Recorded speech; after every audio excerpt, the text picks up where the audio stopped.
Welcome, Patrick. Hello. My goodness. Sorry, I'm late.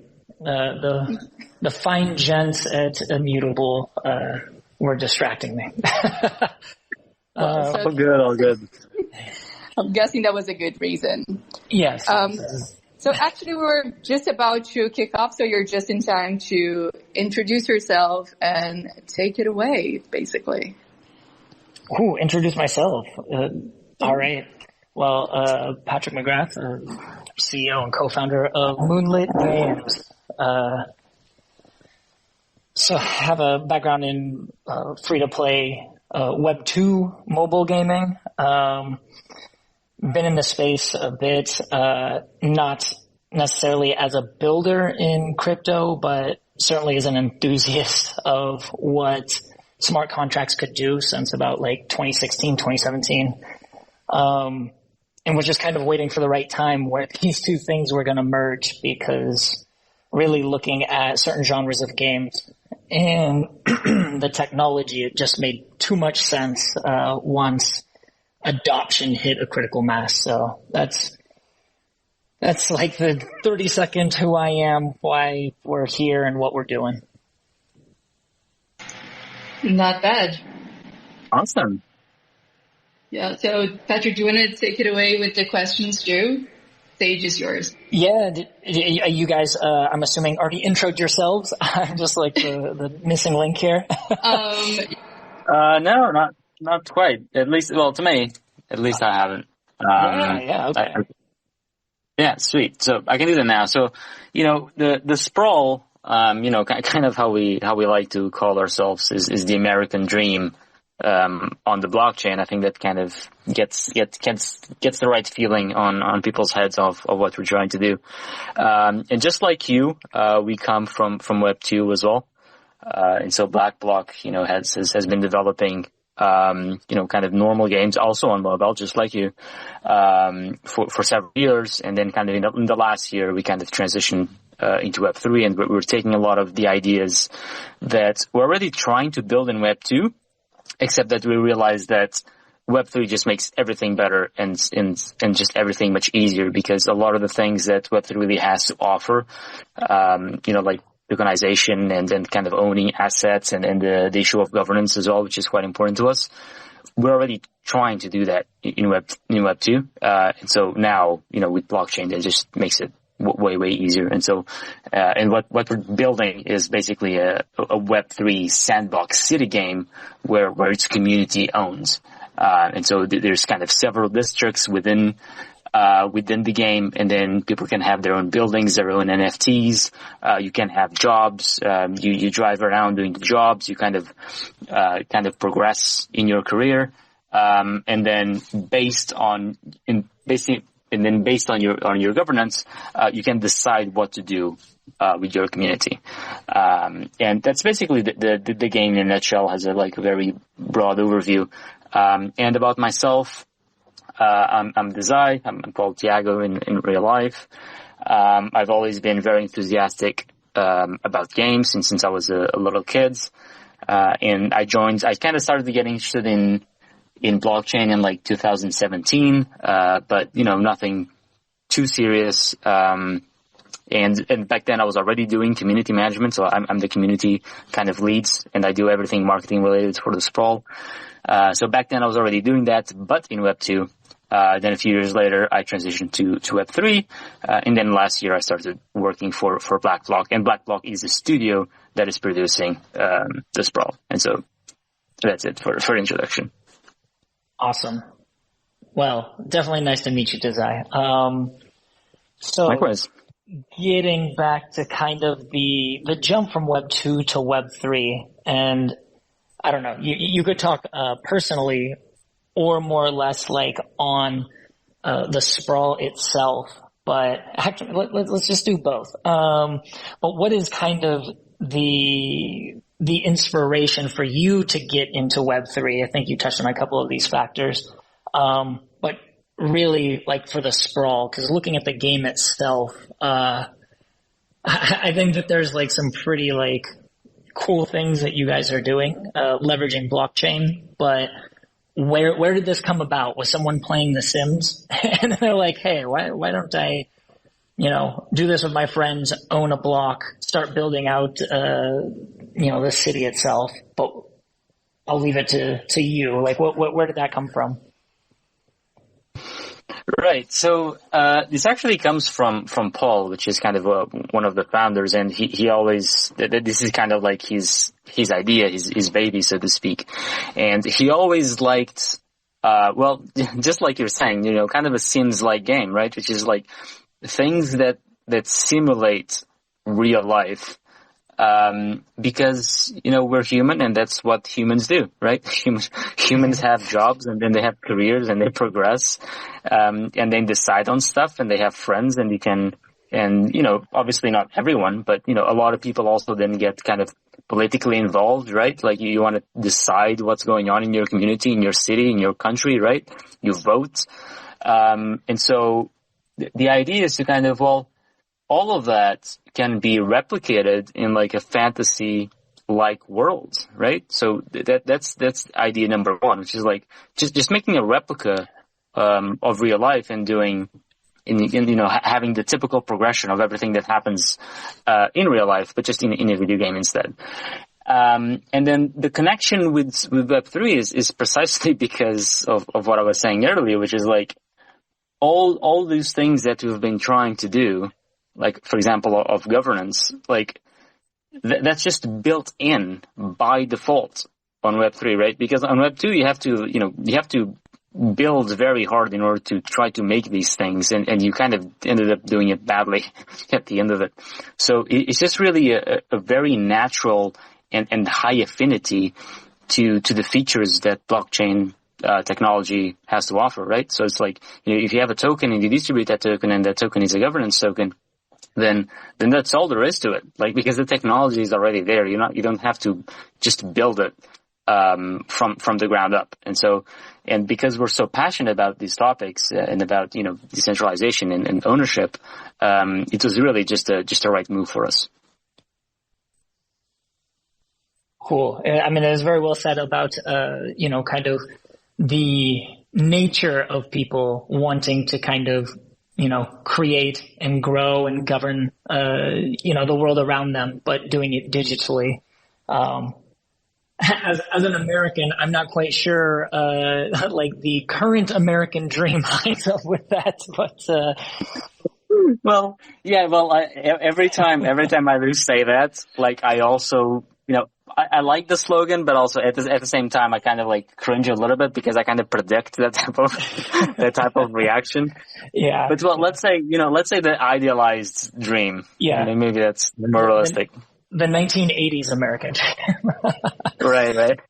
So what is the long-term, kind of vision of the Sprawl? Like, is it going into, like, really almost very realistic? Like, can I start a government? Can I, freely, because I saw that there was some characters, and I forgot, there's like thief and, like you have bad guys, just as you have police. Can I go down that like specific roads of like being a really bad guy? How much freedom and autonomy is there at the granular level and at a larger scale? Right. So, we're going to have, several types of jobs and activities that you can do. And like you said, there's kind of like the police officers, and then there's also the thieves, right? Because of how we're trying to replicate, real life, because, that's how real life functions, right? Some people try to play by the rules and some people just break rules, and that's just how it is. And so in the Sprawl, you'll be able to have both. And then there's other jobs as well. And so like you can, there's taxi drivers, and there's garbage collectors to keep the city clean and things like that. So there's several types of jobs, and you have complete freedom to do, whatever you want, basically. And you can kind of play the game of how you want to play it. And so, some people will, some people will kind of be drawn to the idea of having like a Sims type experience, which is like, they just build their community, they're going to try to make everything nice. And that's just how they like to play it. And that's completely fine, right?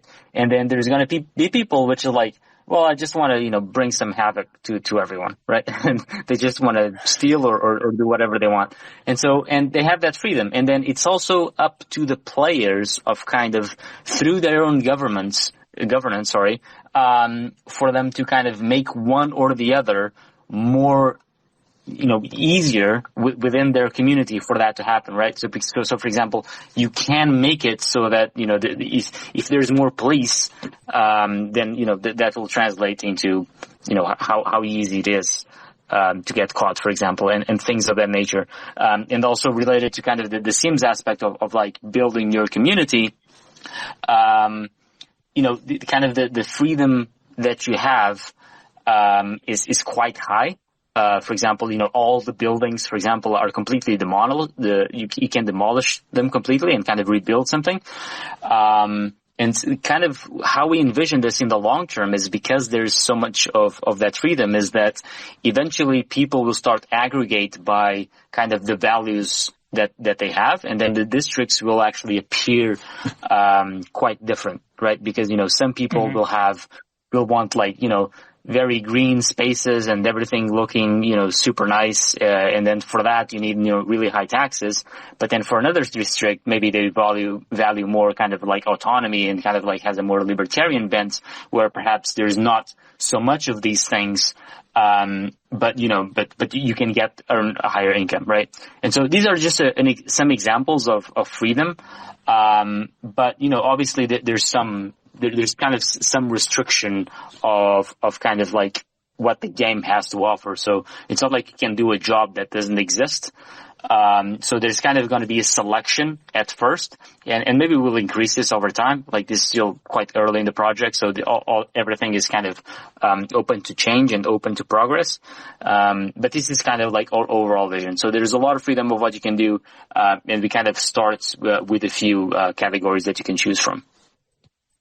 As long as I can just be a street racing police officer, I'm good with that. Well, you can kind of do it. I just don't think you can do it kind of at the same time. But that would be cool. I'll bring that idea to the team. Or police officer by day, thief by night. But only you can do that. You can do that. Oh, okay. I like where this is going. Right. Because there's also another thing that maybe sometimes people misunderstand, I think, a little bit about our game, which is like, you don't have to be fixed in a role, right? So it's not the type of game where you're like, you log in, you click, cop at the beginning, and then you're a cop forever. Like that's just not how it works. There's just a variety of jobs, and then you can just do whatever you want. Very cool. Yeah, it's like real life. I don't want to be a bus driver, so maybe I become a, repairman. Yeah, exactly. I mean, in real life, it's a bit harder to change, but yeah, the principle is there. For sure. So you all just recently did a mint at the end of last year. Could you tell us a little more about that? Right. So in December, late December, we just did our first mints of our NFT collection, and that collection we call them city passes, and as the name implies, it's kind of like the first entry to the city. So it's just the first step for people that want to get involved into the project, and so that was a free mint. So like, obviously, it's not a free mint if you pay after it's minted on the secondary market. But, if you minted and if you got whitelist or if you were quick enough after the whitelist has gone through, then you could have get that NFT. And what that NFT gives you, more or less, is the priority whitelists for our job avatar, which is going to drop now, soon. We're going to announce the rough date pretty soon. But basically, those NFTs are, how do I say this, kind of a big deal in the game, because they're very utility driven, because they're going to make the jobs possible and efficient for you as a player. So you get certain perks with it if you have that NFT. And they're based, and if you have seen some of our art, those NFTs will also be like really nice profile pics. And the profile pics obviously will be associated with the job of that NFT. And so if you got that early pass, then you get priority to the job collection later on. And there's also some smaller benefits. We have, collabs and stuff for current holders and things like that. Nice. So you these are for the good jobs. Everybody else gets the leftovers. I'm only joking. But so just going into the mint itself, why did you guys decide to go free? And was there a debate on, because there's a wide spectrum of what we see. There's some paid, some really low cost paid. What was the decision point there? Right. There was a lot of debate, which is normal. And I suppose every project goes through it when trying to make a decision like this. And yeah, we debated all of those, honestly, very low, price points, free, mid tier, high tier, and everything in between. We ultimately decided to just go for the free mints, because first of all, I think it shows confidence, right? Because it's we know that what we're building has a lot of value. If you know kind of the skill of our team and our experience and kind of the idea that we're trying to build, then if you want to get in, just get in. We're not here just trying to make money of NFTs, even though that's kind of how most NFT projects work. That's not who we are. And we thought that kind of a free mint kind of shows those values in that direction. And now the second reason was a bit more pragmatic, which is, because it's a free mint, that always tends to attract attention, right? Because, people just want to get in because, well, the cost to get in is zero and you might make some money off it later. And so it's also a pragmatic decision of, we're trying to build the community, and this is just an easy way to put more eyes on the collection and get a community started.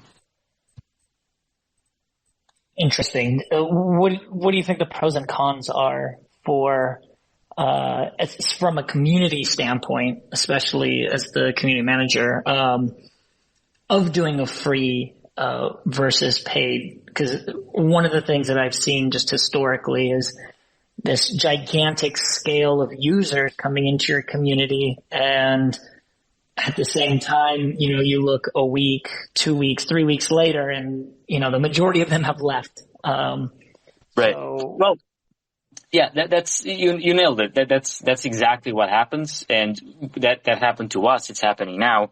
And we knew that would happen. It's obvious. Mm-hmm. I expected it. There's nothing surprising about it.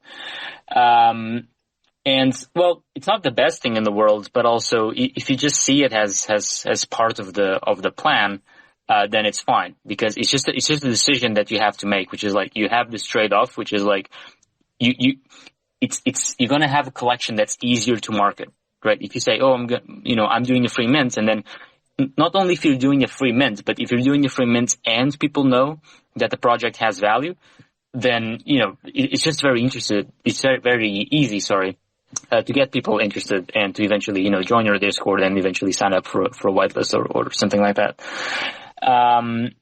But, then it has that downside, which is after the mint has gone, right? All these people just disappear, right? Overnight. So for example, right now we were close to 10K, followers on Twitter. And now I haven't checked it in a while, but I think we're around 8K or something like that. So a lot of people are unfollowing, but to me, that's completely fine, because that's not, I don't view that as necessarily a big negative, because that's not people that I'm interested in the first place, because that's not, they came here just to try to, get whitelisted for our city pass so that they could then, make a quick profit on the pass, and then they would leave anyway. And then we would never hear them again. And that's not the type of people that we want. We want people that actually like our game, and games like this, of this complexity and of this seriousness, they just take time to develop. And so that's the type of people that we want in our community. So those people that leave, that's completely fine. The way I view it is that they shouldn't even be here in the first place. And the only reason why I still think it's worth to do that, to kind of get the attention and then, a lot of people leaving, is kind of kind of how I framed it when making this initial decision. Was like, okay, a lot of people are going to come in that are not aligned with what we want, and then a lot of people are going to leave. However, no matter how small the percentage that stays, that percentage is still going to be higher than if we didn't do the free mint. So it's like, even if 90% leave, like, I'll take those 5%. That's still a bonus to me. And so that was kind of the thought process behind it. Yeah, so just looking at the net positive versus the really high variance of the action itself. Right. What did you, I'm sure, like, as far as the whitelisting strategy that you had, you probably did some things to try and at least ensure that most of the people whitelisted were kind of these players that you're kind of talking about that you want to stick around. Can you talk a bit about, like, the strategy around that? Right. So what we did was try to do events that required some degree of effort and engagement. Like, we weren't giving those very easily for almost all the events that we have run, which also has that downsides, because this then brings a whole dynamic of how NFT communities work, because then people want to get whitelisted, and then they try really hard and they do things, and then they don't get it, and then they start flooding the project just out of, like, spite and revenge, and there's a whole dynamic that's very weird and toxic about it, and we also had to deal with it. But it's just a trade-off, just like everything else. But yeah, we did try to make it restrictive, and we did try to engage with the community and reward people, that were actually, that seemed interested in the game. So, like, doing this, it's not easy. And, like, no matter how much you try to, like, kind of, separate, kind of the true fans compared to people that are just, coming here to flip. Like, it's not as easy as you think. And a lot of times, flippers can go through, a lot of work and a lot of effort and kind of appear interested even if they're not. So we did our best, with the events that we do run and kind of the restrictions that we had in place. But it's difficult, and it's certainly more difficult than I had expected. I would say it's, take it as a warning for other projects that are planning to mint. Which is like, really think well about how you're going to do it. And then even when you think that you have a decent system, you probably don't. Like, people are still going to take advantage of it. And you mean system to get whitelisted, kind of like what everyone just says, grind, right? Because it is kind of a natural. So, like, especially for a free mint, it's like, hey, it's free. Who wouldn't want this? Right. So you have to have some amount of friction. Exactly. So, for example, the grinding thing is something that we struggled a lot, because that was something that everyone was asking. It's like, oh, give whitelist spots to the people that are the most active on Discord. Like, everyone was asking that, and I decided not to do that, even though it's quite common, because I realized that's inviting exactly the wrong type of people, because then people were just joining of, like, some random dudes, in Asia that does this for a living, which is he just grinds on 100 different Discords all day. And they probably wouldn't even know what our project is about, but they would still be active as hell on Discord because they're just trying to get that whitelist. And that's even assuming that they're human in the first place, because the other problem that you have when you implement a system like that is that people are just going to try to bot the hell out of your Discord server, and then just, bother conversations all the time. And I definitely didn't want that. So, what were the measures? Because I can imagine that, everything that you're saying, when you actually minted and had that kind of post-mint evaluation, I think your measure of success also was reevaluated. What did you go into the mint with? Hey, these are kind of our success criteria, and how did that change? Once everything became real. Right. Well, for us, our definition of success was that the mint went well and we grew the community and we have people interested in the game. That was our definition of success, and by that definition, we succeeded. The problem with that is that there's always kind of there's a mismatch between what people expect from the other side, right? Has the audience or has the buyers, compared to the team. And so for a lot of people, what they had, the success that they had in their heads is, I'm going to do this free mint. And then because this team is promising, they've worked on project A and project B, this is going to hit the, floor price of, 0.5 ETH or 1 ETH or something crazy. And I'm going to just do a bunch, I'm going to profit really hard, and I'm going to be all happy about it. And so when the reality hits is when people realize that that's not going to be the case. And that's not going to be the case because that's hard as hell to do. Having such high floor prices almost always are just bubbles, and they're going to pop up eventually. And, some projects are lucky that they get there. Some projects are even more lucky that they manage to stay there for a while. But ultimately, it's not at all, kind of a perfect correlation of the promise of the project. It has its own speculative economy going on. And so a lot of people in our project were disappointed because, the floor price, wasn't going crazy. And then they lost all interest in our project. But again, it's kind of a similar situation as before, which is well, you just care about, making a quick profit and you obsessing about the floor price and then checking it every 2 hours, and you just want to have a profit that's going to be next week, then you're just not the right person to be here. Yeah, this is a massive difference between what we kind of call passive projects, like your old PFPs, other NFT projects, and actual Web3 gaming, where this is really a long-term kind of NFT hodl, because ideally anyone doing a Genesis mint like this will have some benefits that fit into the game over time. And also, you do have some benefits, early access, all the things that you were talking about.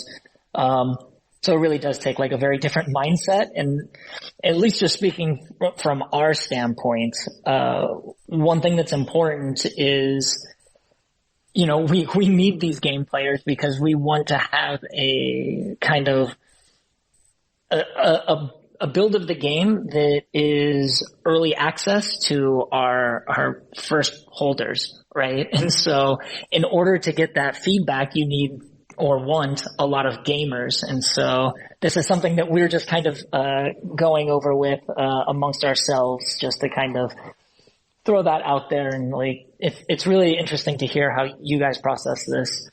Could you talk a bit about the remint? Because this is kind of an interesting aspect, and just just tell us a bit more about it. Right. So, actually, I was trying to simplify the story a little bit when I talked about the NFT collection, and it went well in the sense that it ticked all the boxes that I mentioned. But one thing didn't go super well, which is in one of the whitelist events that we had, there was kind of an exploit where someone managed to get a lot of whitelists, and they kind of they flooded the server with bots. All those bots managed to get whitelisted, and then by the time that it was mint day, the person responsible for it, he just minted in bulk with all those different bots, all those different whitelists. So there was a restriction where you couldn't mint more than one per wallet. but he just, implemented a bunch of different wallets, and, each bot had its own wallets, that was corresponding to like one Discord user that submitted the wallet. And so long story short, there was a guy with, a bunch of NFTs that it's not supposed to happen because everyone was supposed to mint, one. And he had, a portion of the supply, which, wasn't ideal. And for us, this wasn't a huge deal breaker, because, people like this, they do it, just to have, a profit. And so like he would eventually just sell those NFTs and, it would affect the floor price and whatnot, but we would probably recover and we would probably be fine in the long term anyway. But we decided to remint for two reasons. One, just because, the community was a bit concerned about it. So like, because it wasn't clear exactly how this would affect in the project in the long term, and because, people were, kind of obsessed about the floor price and things like that, they were a bit apprehensive because of this problem. And also due to the fact that even though we were pretty sure that we could move forward, even despite the guy having, a large allocation of the NFTs, it just wasn't, it was just annoying for us, like just having the, kind of this, this shadow behind us always kind of causing a little bit problem. Like it would constantly come up, on AMAs, and then we'd have to explain it to investors and things like that. And so the easiest, solution was just to get rid of it and just solve the problem so that we wouldn't have to worry about it anymore. And the way to do that is that we just made a new collection. We basically reminted, and then we airdropped all the NFTs, the new ones, to the old holders. So we just did a snapshot right before it, and then we compensated everyone with a 1-to-1 ratio, and we paid all of this ourselves. The users didn't have to mint, they didn't have to do anything at all. Everything was done. And the airdrop happened to everyone except the guy that made, the whitelist, exploit. And so after that, the problem was solved, and now we just keep moving forward. Did you ever contact the individual? Like, did you ever speak, or was it just? We did. No, we did actually. Oh. We actually found a fair bit about them, and we actually wanted to have a more friendly kind of agreement with him. So we actually offered to buy his share of the NFTs. So we weren't trying to be dicks about it. We just wanted the problem solved, but he wasn't interested. And so, this was the next best option. Wow. That's, that is like the story took a turn. It was wild times, and this all happened during Christmas as well. So like we were having to deal with this bullshit, and people were just like want to, just have dinner with family and stuff. It was a crazy time. Yeah, that sucks. It's almost shooting yourself in the foot if you take too large of an allocate. I'm also not like advocating for anyone to do this, but if you did do it, like, don't take too much. Don't be too greedy because you shoot yourself in the foot, because these things then happen, right? Right. And also, like, what are you gonna do? Flood the market with your own NFTs, which then like lowers the floor itself. So it's a bit wild. Sorry, but anyway, so I'm sure you came away with like quite a bit of learnings. Like if you were to tell a, soon to be minting, project, like here are the top 3 things, like pre and during mint, cause we'll get into post mint, cause I think this is like one of the more interesting, aspects. What would be like the 3 main takeaways? Right. Well, I would say the biggest takeaway of all is just a mindset issue, which is like, assume that kind of everyone that will interact with you and will kind of, do something with your project, assume that you will have a malicious intent and then prepare for that. And it's true, like it sounds kind of ridiculous, but because blockchain, because crypto in general is so money driven, that just can't help but attract a lot of scammers. And because there's a lot of scammers, And I mean, and scammers here, I'm using it as, very broad term, but, there's just kind of people that are malicious and they just want to exploit things for their own benefit. And so this is something, I mean, and obviously I knew that, like I've been in this space for a long time. So none of this was new, but it just wasn't clear in my head as it is now. And I just didn't quite think about all the ways that this could have been done. Like I just should have been more cautious about it and kind of like think more in advance. And so for projects that are going to mint,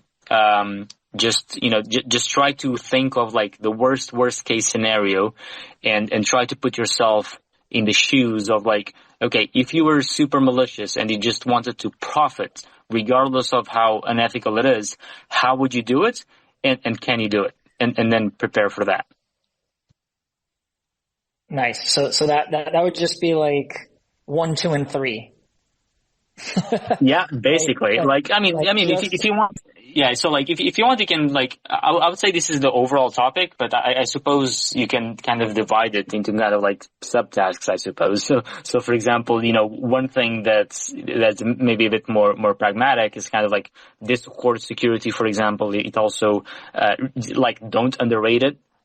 Like we had the basics, of security, but it could have been better. And so don't neglect that. Like a lot of people just do like the basic, setup with Discord. They just have like a very basic verification where you get like a role. If you like, if you make a certain reaction on a comment or whatever. And that's fine for like 99% of cases. But again, it comes back to what I was saying earlier, which is like if someone is malicious and they want to attack your server, then that's just going to be super, super easy if your level of security is that low. And so, and also the events that you're going to do, kind of the giveaways that you're going to do, like, think about how all these different aspects, can potentially be exploited and then try to prevent it. Yeah.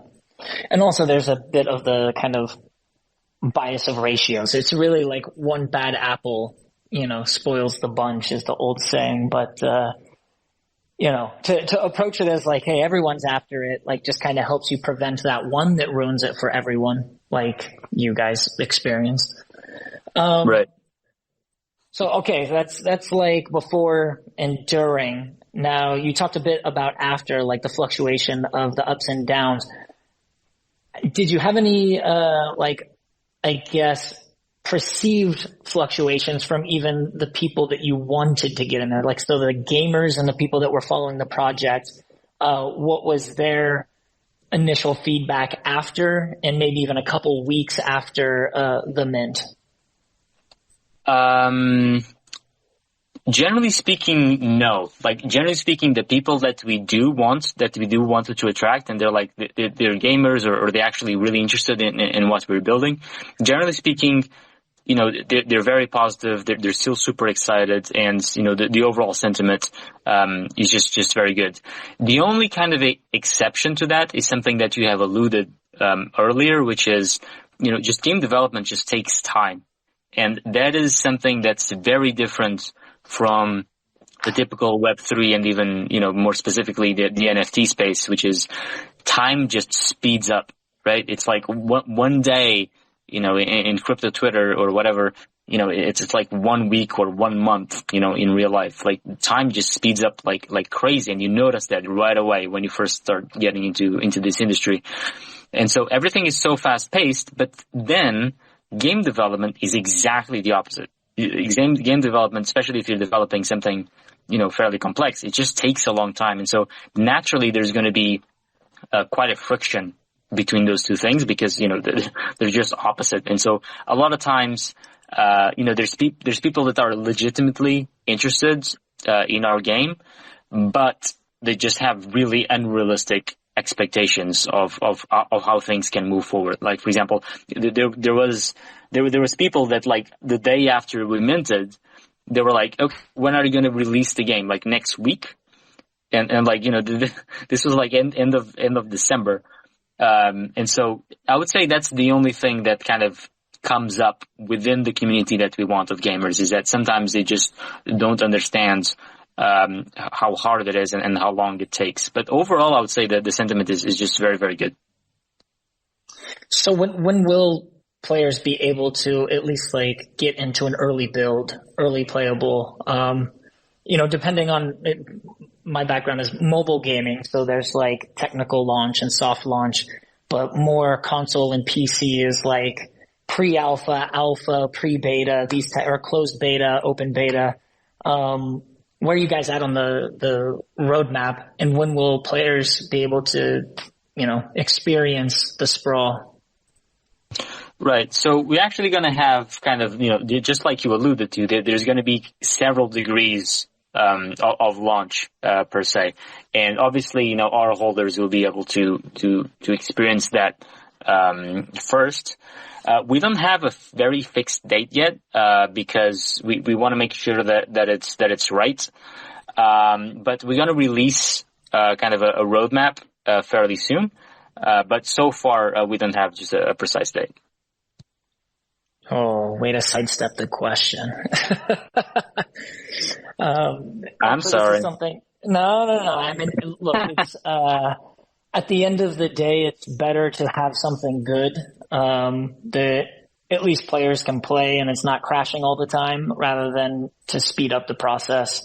Yeah, because it's just that there's a lot of logistics and considerations that kind of go in the background that it's hard for people to appreciate if they're not, kind of inside. Like if they don't understand game development and even outside game development, like there's all kinds of logistics with kind of investors and things like that just makes this type of question tricky. But to me, the most important thing is that this is something that we're really passionate about. Like we want people to try the game and we're excited to show the game. So we're working as hard as we can and as fast as we can to make that accessible. And when the time is right, then it's going to come out. Yeah, it certainly aligns with our beliefs about, validating very fast with actual users and iterating off of any of the issues or feedback that we get. This is the way that you're just going to make great products. And I think the days of working, years before a player ever actually sees it and then hates half of the game, which might as well be like the entire game because they're going to churn. I think these days are over. You just really have to move fast, but you do have to have that foundation, right? You can't have them playing something that is just, going to be a bad experience because, that first impression is meaningful even for what most people would call like the golden cohort, like your biggest fans. Right. But that's sorry. I agree completely, and there's another issue as well, which is like it's not only that it's a bad experience. So like maybe some people think hearing this, they think of like optimization, which obviously it's a big part of it, but it's also about features because like there's a core foundation that needs to be built, and then there's kind of features on top of it. And the foundation is obviously what you do first because it's a foundation and kind of allows everything to exist. But a lot of times the features that are kind of, a bit more late stage is actually what provides the core experience of the game. So like, for example, the foundation of the world itself, like that takes a fair bit, to do. And that will allow everything to pop up. But then if we make, a demo that people can play of just that, then that's not going to be the Sprawl because that's not going to have all the things, that we envision and that would make people want to play the game. And so at the end of the day, to just kind of be a pointless demo. Yeah, this is, and it really depends game to game, like what the feature set, right? Like minimum feature set, for it to function in the basic way that you would want it to. So this is always a interesting conversation, but we're getting a bit off track. I know we only have a couple more minutes. I don't know. I'm willing to chat a little longer, but I do have at least kind of one more question for you, and then maybe we can open up some questions from the audience. But what's next for the Sprawl? So right now, what we're focused on is the job avatar NFT drop that I mentioned. So like that's a pretty big deal for us because the city pass that was just like a small teaser. Like it will be uncomparable to the job avatar NFTs, and because both in terms of art, we're really putting a lot of effort into it, and also just because the in-game utility is so important. And so right now, this is kind of like our main concern, and kind of everything that we're doing is kind of geared towards it. Can you drop a range, or maybe not an exact date, but is this like this quarter? Yeah, absolutely. Again, I still don't have a precise date yet, and we'll kind of give more details within kind of the roadmap that we're releasing soon. But yeah, definitely in the first quarter of this year. Oh, very cool. Yeah, other than that, I kind of want to hear any questions that maybe our audience has. You want to take a couple questions? Yeah, let's go for it. All right. Bruni, since you, I think you have the power to allow anyone. Yes, I do. Do you hear me? Yeah. I can hear you, yeah. Okay, cool. Yeah. I do have the power. I don't see anyone trying to come on stage, though. Let's give it another 30 seconds or so. In the meantime, someone in our Discord asked about the supply of the upcoming mint. Is that something that you can share with us?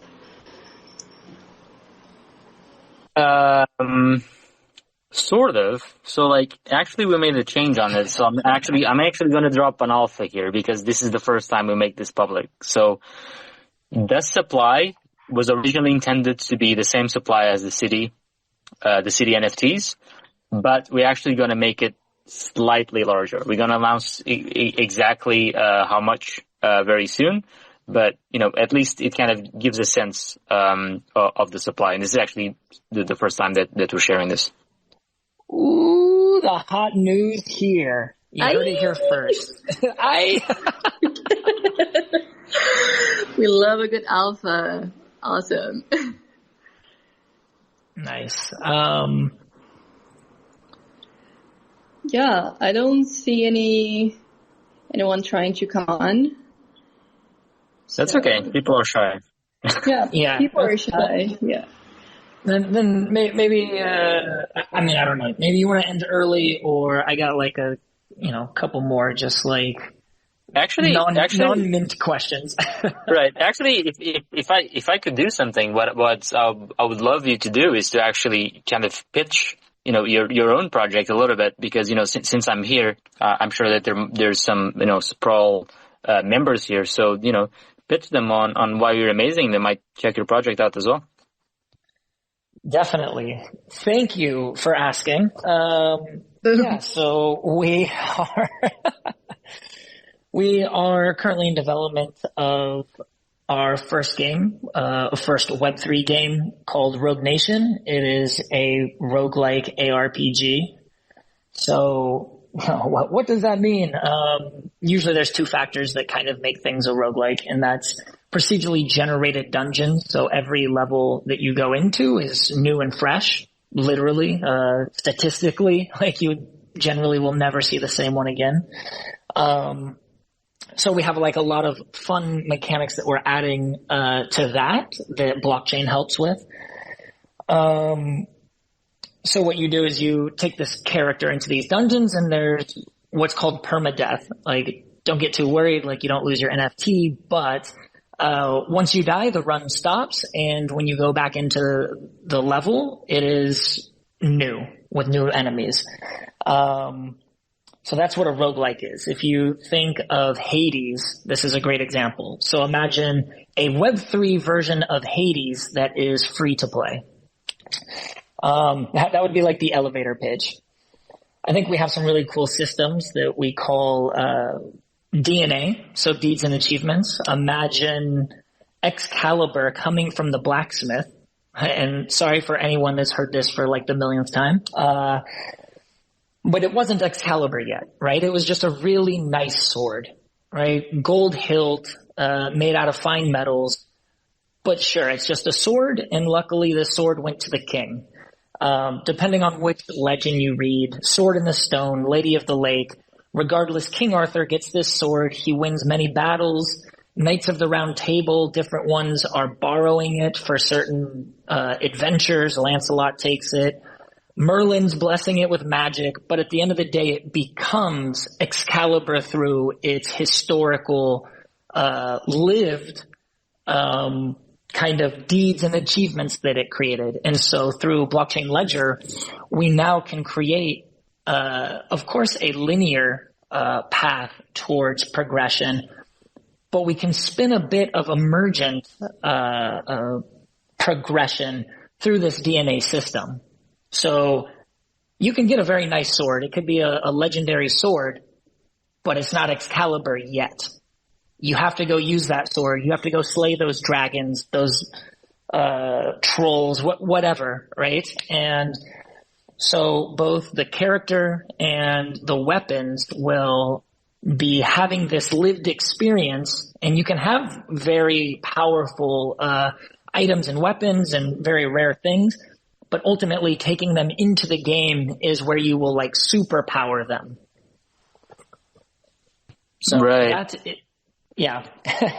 That's really awesome. And I think that also kind of a benefit of that as well is that it kind of really goes against the typical, kind of the typical attitudes that a lot of times, NFT and kind of Web3 projects tend to have, which is, because a lot of times they're speculative based, they just kind of sit there doing nothing, right? But with your case, it's exactly the opposite. So like it's a direct fight against that and to make sure that things are used.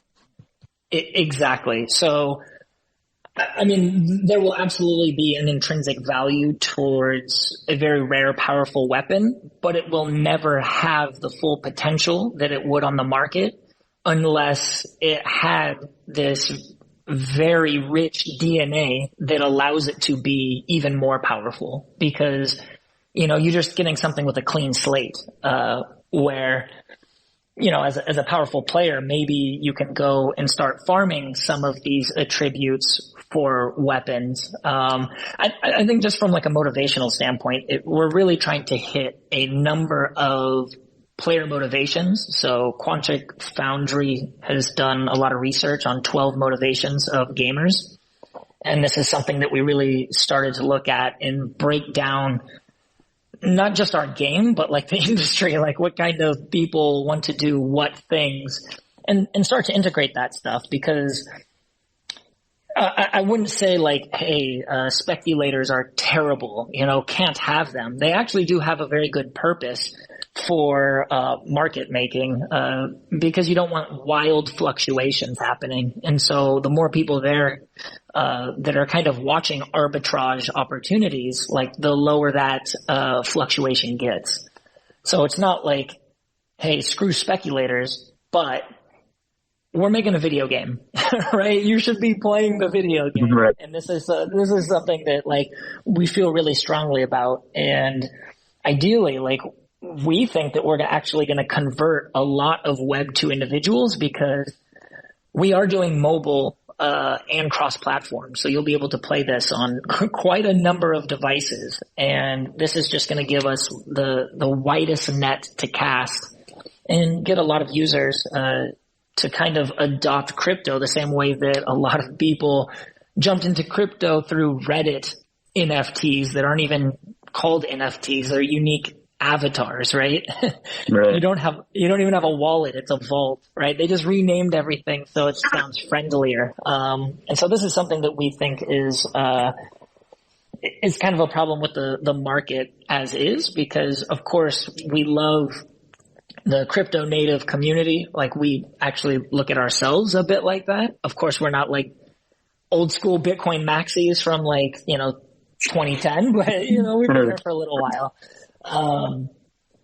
So yeah, we want something for them, but also we really want a rich community and a very diverse community with these different motivations. So we think that we're onto something really cool, and hopefully sooner rather than later we will have our first playable, and we'll definitely talk more about minting offline, because we're not too far from having our first. Right. That's awesome. I really appreciate that kind of the description of it. That sounds really smart, and I agree with a lot of what you said. And kind of what you mentioned about kind of the speculation is quite interesting. And I suppose in the Sprawl we kind of have both as well, because obviously a lot of what we're doing is trying to build an actual playable game that people are interested in, regardless of any Web3 shenanigans. But at the same time, we're also going to have like home sales, and those are quite limited. They're probably going to be, quite valuable as well. So we're also trying to, appease, kind of appeal to both worlds. And also, it's really cool that you mentioned that you're going kind of cross device as well. That's something that we're doing as well. Like, you'll be able to play the Sprawl in kind of different formats, in a variety of devices, because everything kind of runs in our own server, and then kind of the device just accesses that in different ways. But yeah, thanks for that. That was great. Yeah, no problem. Also, one thing I would say about devices, I just believe that as I said, cast the widest net, but really looking at the access that most of the world has to anything online. If you look at the majority, it is through a mobile device, right? Whether you're talking about developing countries in Asia, Africa, South America, let's take Europe, all the big players out for a moment. But I think having access through mobile phone is just super important, and really more desirable than playing a game at a PC or console. Right. Although you should have a great experience there. Right. I agree completely. And this is actually something that took me a while to fully appreciate, because I come from a very hardcore kind of gaming background. Like, I was almost a competitive gamer at some point. And so I was kind of like, the PC master race type. But it took me a while to realize how much of a privileged position that is. It's like, the fact that I can just have here on by my side, like, a full functional PC that can run almost everything on Earth. Like, that's not the position that most people are in. Especially now that, there's more globalization going on, and, people are being lifted out of poverty, and now they have access to the internet and so forth. Like, most people just have a mobile phone, and not only a mobile phone, but a lot of times not even a good mobile phone. They just have something that, is fairly basic, and, whether we want it or not, it's just a reality that they're going to be just a massive amount, of this market. Yeah, definitely. Okay, so this is, I think, definitely probably our longest Moonlit talk. I think probably fair to end it here, unless Bruni says someone wants to ask a question. Someone did, but they laughed, so I guess that's a hint. You should have just interrupted. Never. Oh, I'm sorry, whoever that was. No, you're good, but I guess we'll probably have to have a part 2 of this conversation soon. Right. Yeah, definitely. It was a pleasure chatting with you, Dazi, and really super bullish on the Sprawl. I like what you guys are trying to do there. Certainly a lot more pragmatic with this type of Sims genre than some of the other games I've been looking at. Like, there's some pretty ambitious stuff out there that I'm not quite sure how it's going to get built, but you guys are certainly on your way, and I'm excited to get early access. Wink, wink. Well, I'll see what I can do. Wink, wink. But thank you so much. It was a pleasure talking with you, and I really appreciate the invitation. Cool. Thanks, everyone. Catch you guys next time. Bye-bye. Ciao. Bye. Cheers. Ciao.